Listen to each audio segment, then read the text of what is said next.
This is Sarah Brinkman. I work at Stratus Health. We are a nonprofit located in Minnesota.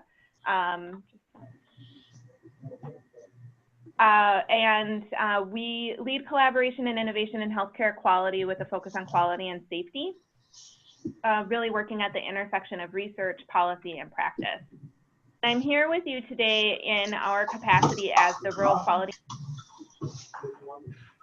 because we love acronyms in healthcare. The acronym for that is ARQITA, and that we serve in that capacity through a cooperative agreement that we have with the Federal Office of Rural Health Policy, which is also the funder of your state flex program. So that's how you all get to work with Laura and the team there.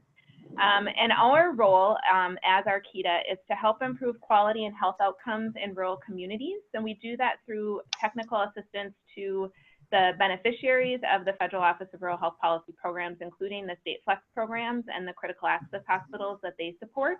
We also, if any of you are involved with the Small Healthcare Provider Quality Improvement Grantees Project, that's through a different division of F4HP, and we support that work as well.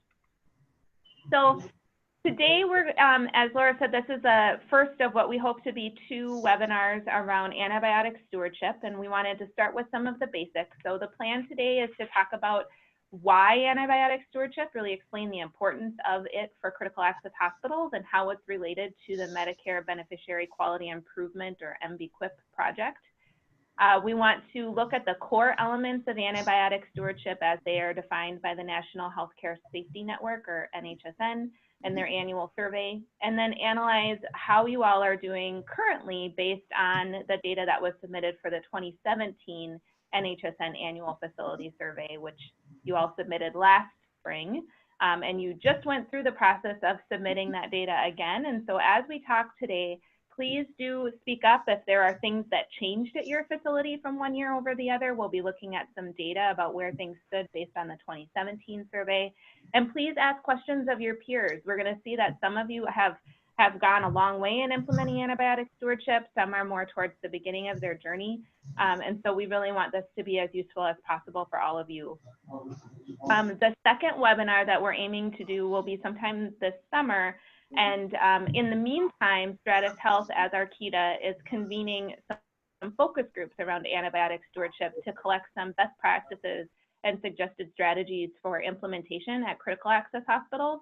And upon completion of those focus groups, we'll be putting together a resource for critical access hospitals to utilize in their journeys of either implementing or enhancing their antibiotic stewardship programs. You all are familiar with MBQIP. You know what we're talking about here. Really, the intent behind MBQIP is to ensure that critical access hospitals are participating in quality reporting and improvement. We're doing that through promoting a common set of rural relevant measures that critical access hospitals report on, and then are able to demonstrate improvement. You can't improve what you don't measure, so you start with measurement, then you use that data to drive quality improvement, and the ultimate goal is improved patient outcomes. So we'll start with a little bit of level setting around why antibiotic stewardship. We know that antibiotic use has well-known unintended consequences. You all work in healthcare. You're familiar with those healthcare-associated infections that are tied to antibiotics. We know that there are a variety of settings that are going to be responsible for reducing the impact of the unintended impacts of antibiotic use and overuse.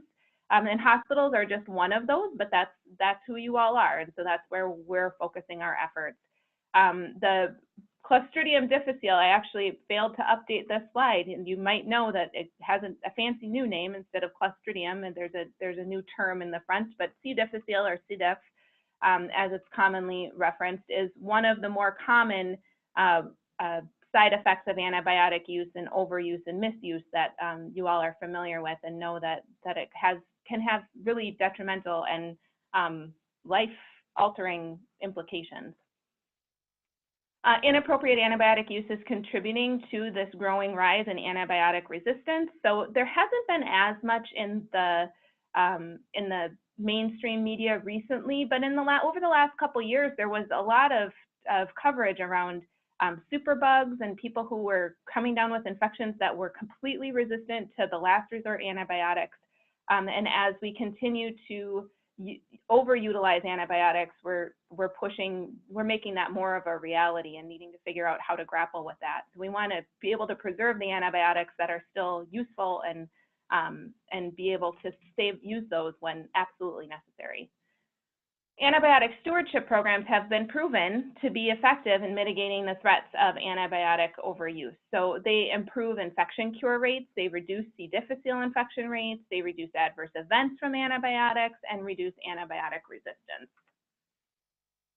So as it applies to MBQIP, antibiotic stewardship was added as a patient safety measure, and the expectation from the Federal Office of Rural Health Policy is that critical access hospitals fully implement an antibiotic stewardship program by August 31st of 2022.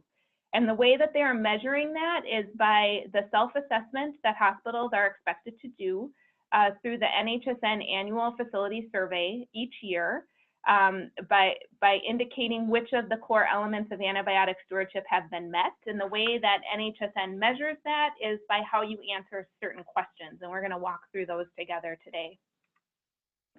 Just to give you some context with regards to the reporting channels and where antibiotic stewardship falls, hopefully this graphic is familiar to all of you. It's something that we repeat often in a lot of the resources that we develop at Arkita. On the left-hand side, you've got all of the measures in blue that go to QualityNet.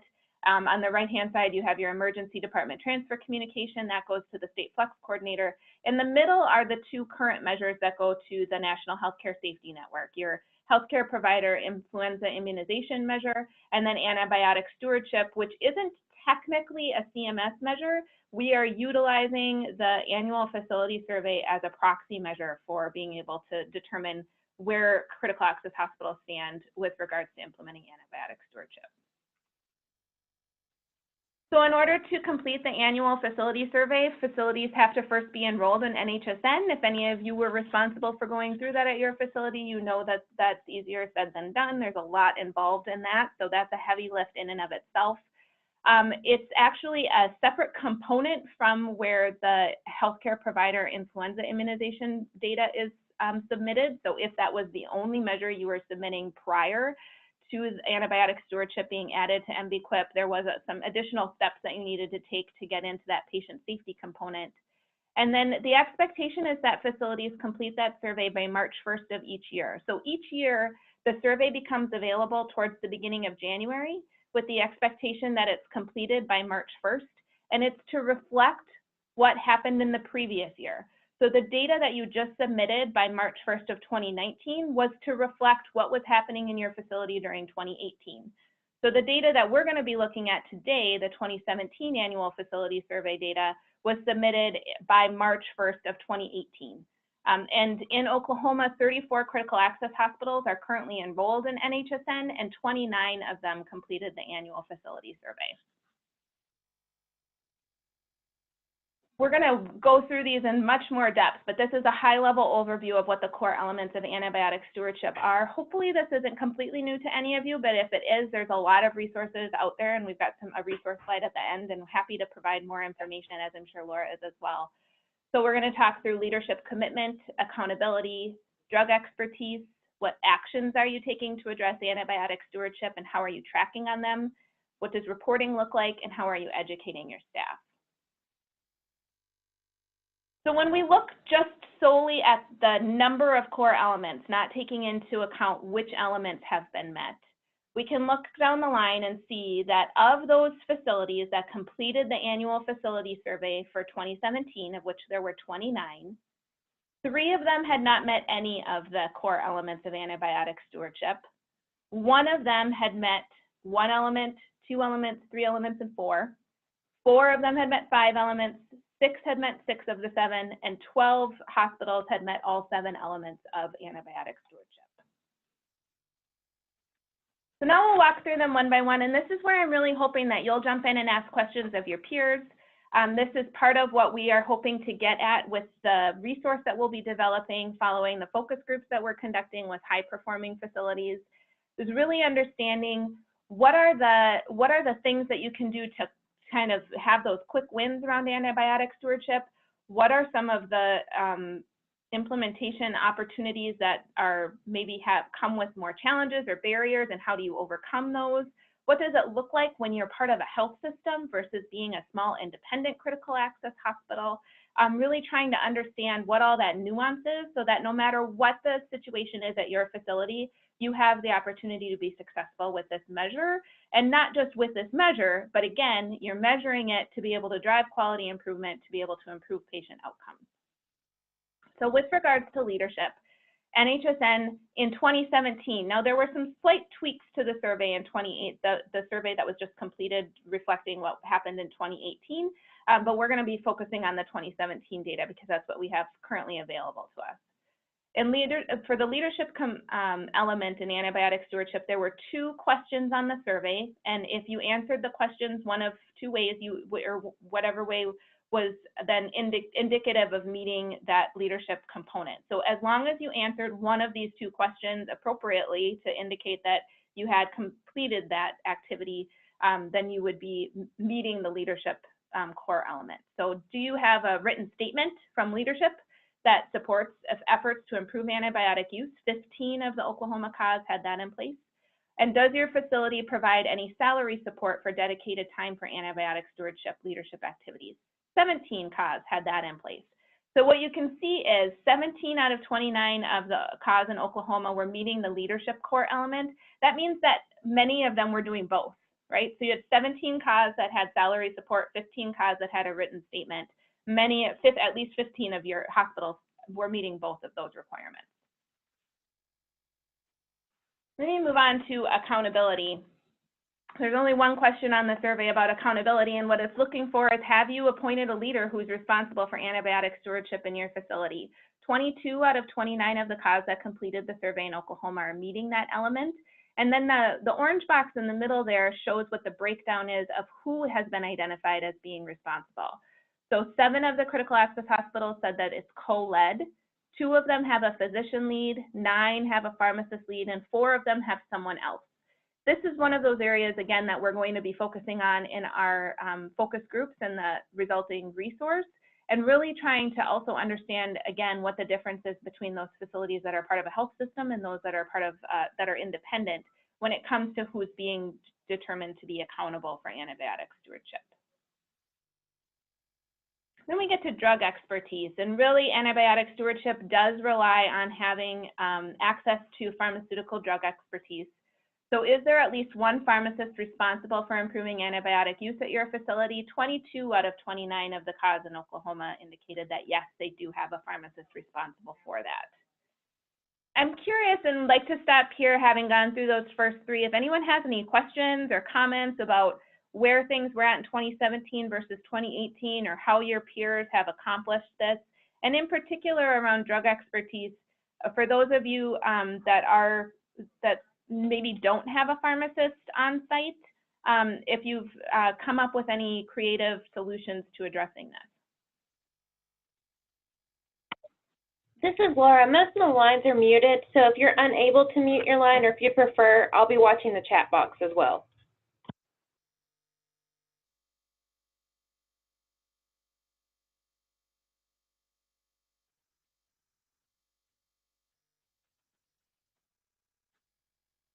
Okay, well, hopefully we can come back to that. Like I said, I do hope that folks can weigh in. In the next couple of areas, I'm really hoping for some feedback from you all about what's worked and what hasn't, or what's been easy and what's been difficult. We get to action. There are 5 questions on the survey, and any one of these answered in a way that implies that you have done the activity will get you credit for the action core element. So the first is that you have facility-specific treatment recommendations to assist in antibiotic selection, that a physician or pharmacist reviews the course of therapy for specified antibiotics and communicates those results with prescribers, that any specified antibiotic agents that need to be approved by a physician or pharmacist are prior to dispensing. Do you have a list of those that are required? Those last resort antibiotics would be a common one here, or maybe one that tends to get overprescribed at your facility and you want to try to crack down on that prescribing use. Does your facility have a policy that requires prescribers to document an indication for all antibiotics during order entry? And is there a formal procedure for an antibiotic timeout, which is when you review appropriateness of the antibiotics at or after 48 hours from the initial orders? So the orange boxes along the right-hand side there indicate how many of the critical access hospitals in Oklahoma had said yes to each of these questions. And there were 24 out of 29 that are meeting the action core element because they indicated yes to at least one of them. There are 4 critical access hospitals that indicated they're doing all 5. And those are the ones that we would consider to be kind of those high performers that we would want to hear from. And as with regards to how have you been able to implement all of them, which ones were the easiest to do or had the quickest uptake from the provider community, which ones have proved to be more difficult, and how did you overcome barriers in implementation? So Laura, are they able to unmute their lines directly, or do they need to let you know in chat to unmute their lines if they want to share? I'm not for sure, but I'll go through and unmute some folks and see. Okay.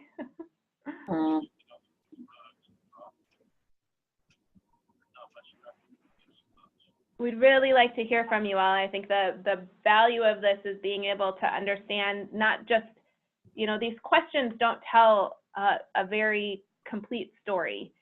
How you went about implementing it is the point of interest for peers.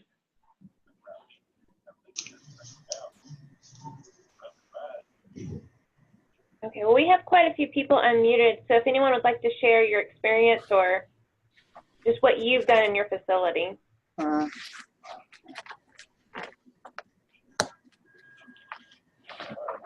Yeah. Anything that you've tried Do and you know if you're going to get paid like first of next week?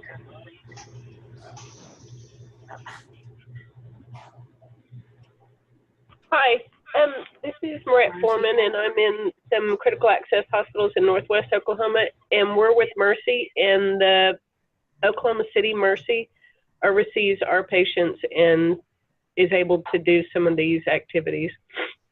Okay, great. So being part of a health system's been useful then in being able to implement these?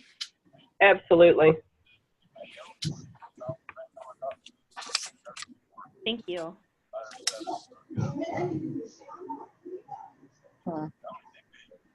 Is there anyone else that would like to share what they've done or what they've, I guess, a struggle that you've experienced in this area?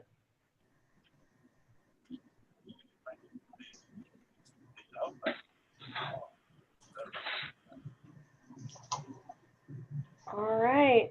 Okay, well, we'll keep moving on. The next one is one where we'll be looking hopefully for some feedback as well. There are 3 questions on the survey that indicate whether or not a facility is meeting the tracking core element requirements. So those are you monitoring antibiotic use at the unit, service, or facility-wide level? There are 6 hospitals in Oklahoma that are doing that. And then the other 2 refer back to some of the actions. So if you have a facility-specific treatment recommendation in place, is adherence to that treatment recommendation being monitored? And if you have a policy that requires prescribers to document an indication for antibiotics in the EMR during order entry, is adherence to that policy being monitored? And you can see that the results there for Oklahoma are 10 and 18 respectively. So 19 out of 29 critical access hospitals in Oklahoma are meeting the tracking core element by answering yes to at least one of these questions. And 5 of them are doing all 3 of the tracking activities. What's interesting to me is the idea of having those second 2, having those policies or procedures in place, but not monitoring them. Having them in place doesn't necessarily do you a whole lot of good if you're not tracking on whether or not the provider groups are following what those requirements are. So I'm always interested to hear if there's one where you've implemented the activity, but you're not doing the related tracking activity, what maybe some of the barriers might be to getting something like that in place so that you would be able to make better use of that action.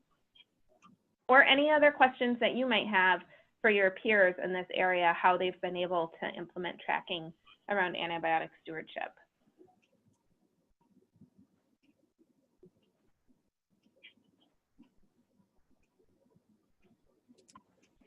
So most of the lines are muted. If you want to unmute your line, you can click in the bottom left-hand corner.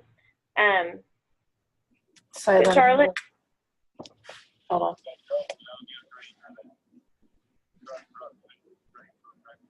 Oh, hold on. They're saying my name on this.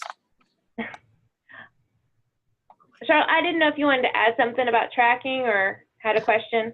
No, actually, my CNO had me watch this, and I do go to our antibiotic stewardship meetings, but I don't really have anything to do with the tracking. That's our pharmacy, our pharmacist and our infection preventionist are the ones that do all the tracking and all the reporting on that. Okay. So, Okay. I didn't have anything to add.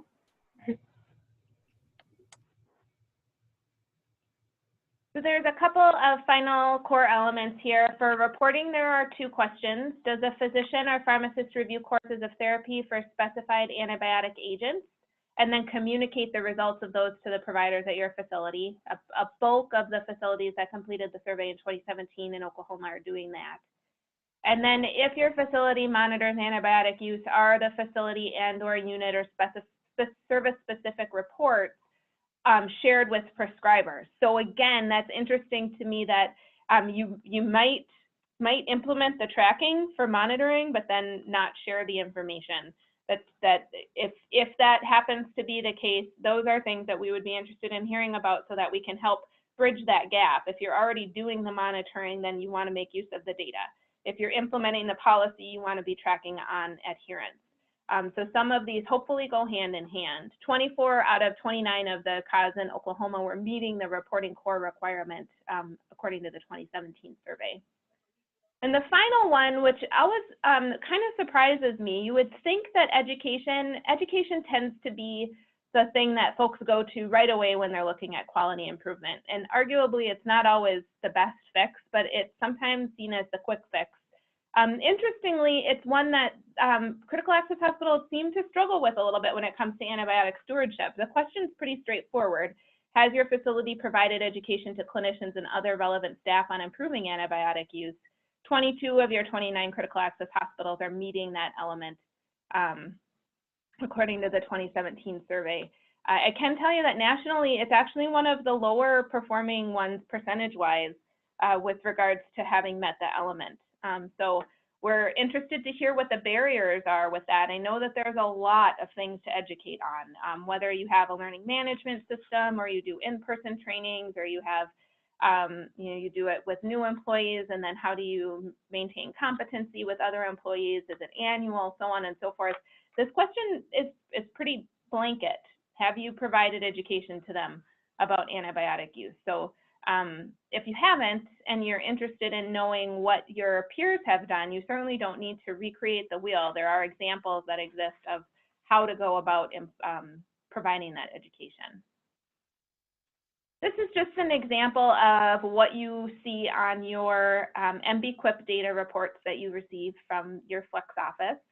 So this is an older example from June of last year. We would anticipate that sometime this summer, you will get your updated 2018 data comparison. But if you look across the left-hand side, you see the 7 core elements, and then the last line is all elements met. It provides the previous year's survey. So in this case, it was the 2016 survey. And for this particular hospital example, they hadn't done the 2016 survey. And then the 2017 survey results. Now, the information that you get on this report doesn't get into the question level. It's just the core element level. So this is just saying you answered a question that indicated that you've met this core element. And if you remember, there are 5 actions that could have indicated, yes, you've met it. But there may be other opportunities to improve the actions that you're taking to improve antibiotic stewardship or enhance them. Again, tracking, there are 3 tracking questions. If you answered yes to one of them, you'll get credit on this report you want to know what the underlying data is and what opportunities you have for enhancing your antibiotic stewardship program, and not just take maybe that you've met all 7 core elements to mean that you're done with antibiotic stewardship, because there's certainly additional opportunities to work in that area. As you move across the data report, you can see what your percentage was and the number of critical access hospitals that submitted data. This is just a dummy example, so this isn't from Oklahoma specifically. In this case, there were 9 hospitals that submitted data for the 2017 reporting period. And then you can look at the national percentage and compare your performance and your state performance against the national performance for that given time period, and how many critical access hospitals submitted data nationally. We don't have a percentage of all national comparison for this particular measure. As I noted at the beginning, it's not really a standard measure. We're using the survey results as a proxy for being able to tell the story of whether or not antibiotic stewardship has been implemented. So after this, all I have is a resources slide and then my contact information. So my posed question to you, having seen all of the survey questions, is what's been the biggest challenge for you all in implementing antibiotic stewardship?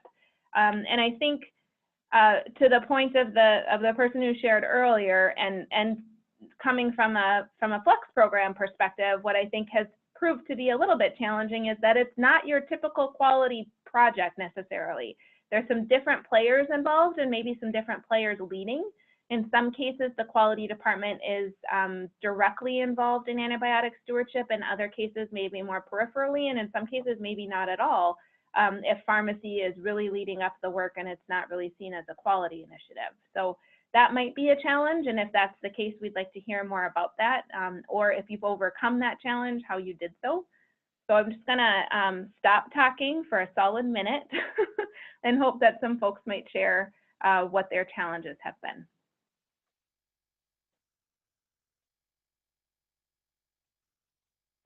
I had a question. How many of the critical access hospitals have pharmacists that report using the system versus the quality people doing it? That's a great question, and I'm going to pose that out to your peers because that's the kind of information that we're looking for. This is Sherry Jones at Sealing, and we do have a pharmacist that is on. He's not on staff 24/7 or anything, but he comes in weekly and checks everything and helps. But does he do the reporting in the I'm an infection control person, and I gather a lot of data for them. But as far as reporting, I'm not sure what he does there. I'll have to. That's a good question for me to ask him. I just want to clarify, is the question about whether or not the pharmacist is completing the annual facility survey, or if they're doing the data tracking and reporting that's part of this program?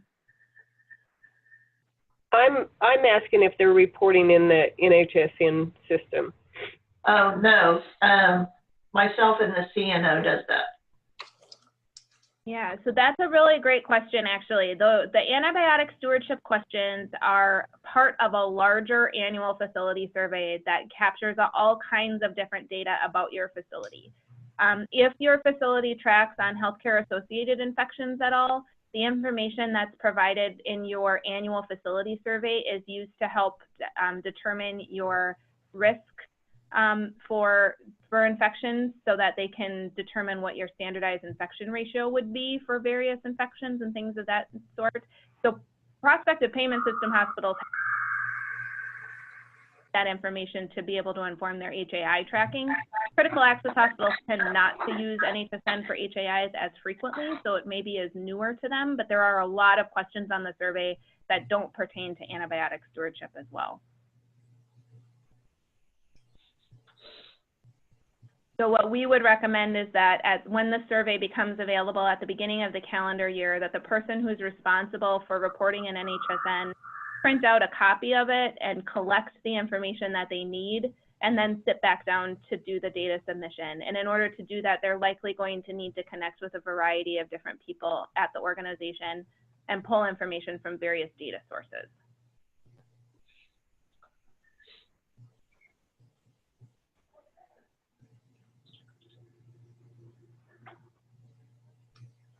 Great question, though. Sorry I didn't provide that context at the beginning about the survey.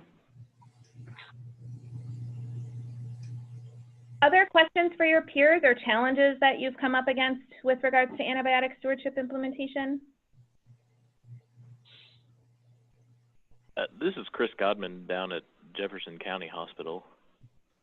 Hi.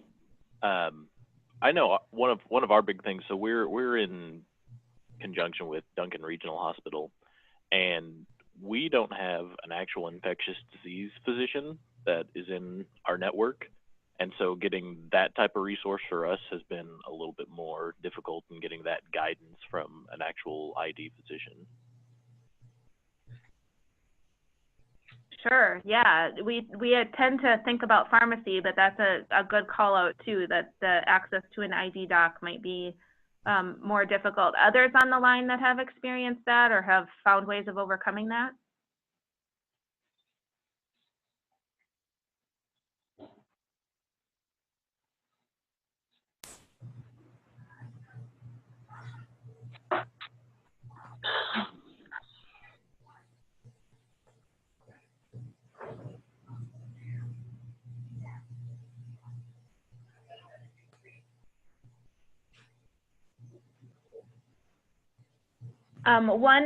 One potential thing to consider there, and I don't have a ton of information of it offhand. I'm hoping that the focus groups will lend themselves to learning some more about it so I can share more.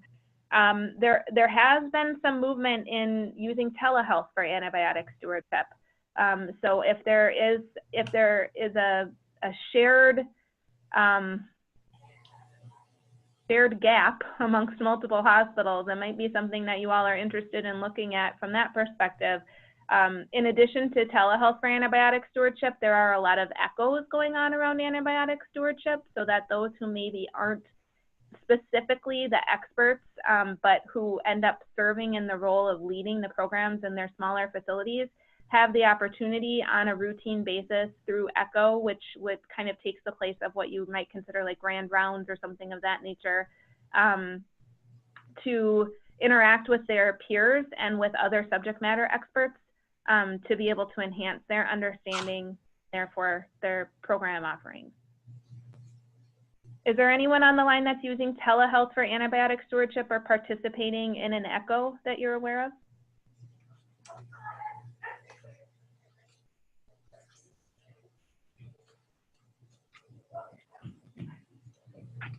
We have telemedicine, and so we do everything, you know, with one big system as well as telemedicine. And do you have any examples of how that works with regards to antibiotic stewardship specifically? Anytime the remote verification process occurs that they see some issues with antibiotics, they call in the antibiotic pharmacist to review, or the doctors can enter a consult on the antibiotics.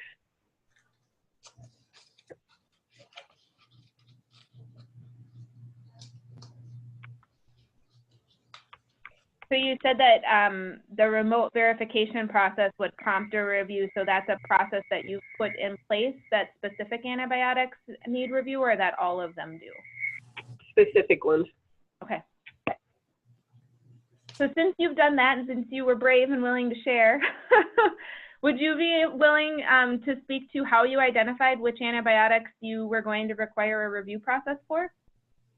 The Antibiotic Stewardship Committee has, in the policy, has a list of the medications that are restricted or have to be reviewed prior to ordering those. And did they get that list from a national source, or are they using local data to help inform which medications they want to review? I think a combination of both. Okay. Thank you. Thanks for being brave and for letting me pick on you a little bit. Oh, that's fine. I would like to ask, can we see that list so we know which hospitals, like especially if they're our own? I'm sorry, which list? About who's participating in which elements. Oh, so that would be a state by state decision. So Laura would have to speak to that. Some states have gotten agreements from their hospitals to be able to unblind their data and share it with one another. And other states that isn't the case. So Laura, you'll have to remind me where things are at with Oklahoma. We do not have an additional MOU in place for hospitals to share with each other. We send the hospitals their individual telegen reports, and then if they would like to share with peers or within their system, they can, obviously, but we do not have an MOU in place to share amongst critical access hospitals. So our quality person would have that? Yes, and so you're with Mercy, right? Correct. Yeah, so we send everything to your individual critical access hospitals, but then our contact in St. Louis is Kelly Pasha. And I'm sorry, I may have misunderstood the question. So while the PDF version of the report that you receive only tells you element by element, the program does get a detailed file that includes how each facility answered each of the questions. And Laura, I don't want to volunteer you, but the state flex programs have the ability then to share that level of detail with the facility on a one-by-one basis, assuming that you haven't, as a state, agreed to share the data publicly. They could share that line item information with you as a facility. But the idea behind that is your facility has that information because they submitted it. So there are also some resources for those that are, maybe you're not the NHSN reporter at your facility. There is an opportunity, or there's ways for the NHSN users at your facility to run line item reports to show what they submitted for each of the survey years. Okay, and so that's what I was asking. I'm assuming the quality person is the one that's reporting in NHSN. Yeah, it would depend facility by facility. Sometimes it's quality, sometimes it's infection control, and they're treated kind of separately, but it's usually one of the two. Okay. And there's actually a resource that I'm going to be working on getting posted later this week. So I'll make sure to get it to Laura so that you all can have access to it. It's on the NHSN website right now, so I can send the direct link to where it lives after today's call, and she can get it out to you. But these are some other resources that you might be interested in. The one that I'll send to Laura has the instructions for how to run the report so that you can see what was submitted. So you just need to identify who from your facility submitted the data, and then ask them to run it for you. But these are some other resources that you might find useful in the meantime while we're working through the focus groups and developing our own critical access hospital specific resource. There's the survey resources.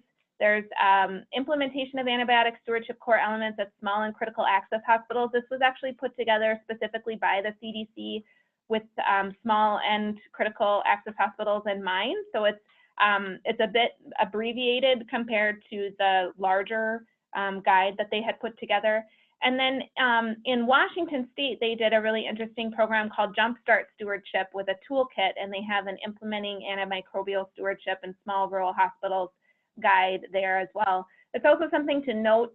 You might see antimicrobial stewardship, you might see antibiotic stewardship, same thing, different name. It's all with the same kind of concept in mind. So you don't need to differentiate between which resources you're looking at based on what they call it.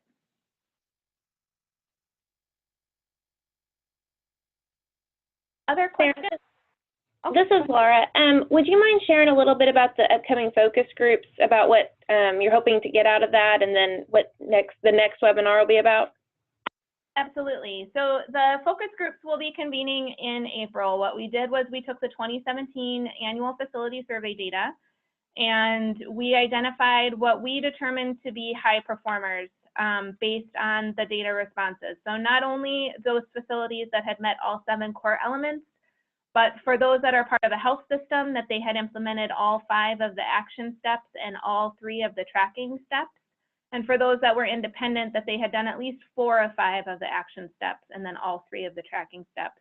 And then we did a randomized sample taking into account geographic spread and have reached out to the state flex programs to help us invite those hospitals to participate in focus groups.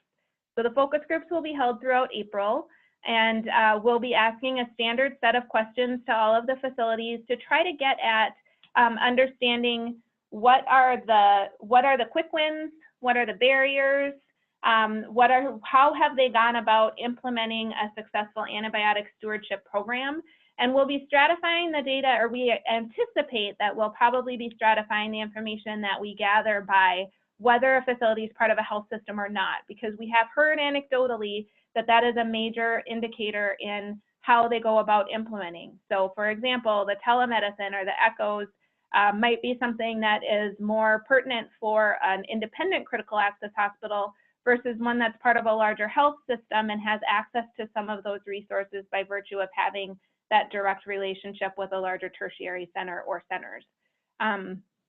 So we'll be asking questions along those lines and putting together a resource to help other critical access hospitals be successful in implementing their program if they haven't started already, or enhancing their program if they have one underway. We are, again, the focus groups will be in April. We anticipate that the end resulting resource should be available by sometime in June. And then I'll be looping back around with Laura to get a webinar scheduled with you all so that we can review what the results were and talk through them and any issues that you might see from them or questions you might have about them so that we can continue to enhance the resource offerings.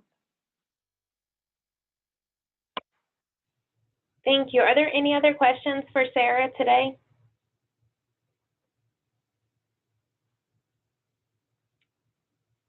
Well, if there are none, I guess between now and our next webinar, if you would like to, meet with folks in your facility, kind of find out what's going on, and if you'd like for me to put you in contact with another peer or someone else, please let me know. It's a lot of information today, so please reach out to me if you have any questions, concerns, or ideas. And again, we're always looking for webinar ideas too, so if you have something you'd like for us to get a speaker and talk about, we can definitely do that. After the webinar today, Pete will be emailing out an evaluation. Please, it's in SurveyMonkey, please take it, please complete it for us. It gives us very valuable information for planning webinars, but also information for us to provide back to the Federal Office of Rural Health Policy. Also, please don't forget, tomorrow, the 22nd, the IHI open school applications are due. So we've got a really great response so far. So please get those in if you have not done so yet. Sarah, is there anything else you'd like to add before we log off? The only thing that I would add is knowing what you know now about what we talked about today and what we plan to talk about on the next event. If you are not the core person that's leading antibiotic stewardship at your facility, or there are others on your team that you think would be appropriate, please pass the invite along and encourage them to attend. Even better if you can convene your team in person for the webinar. We really want these to be as useful as possible for all of you, and I know that the second you get off, you have 35 million other things to do, and it's hard to remember to pass the information along. So if you can get folks to participate up front, that would be, I think, a win-win for you, and hopefully help drive some sharing on the call for all of us. Yes, thank you, Sarah, for presenting today and sharing great information with us. If there are no further questions, we will go ahead and log off. So thank you all for your time.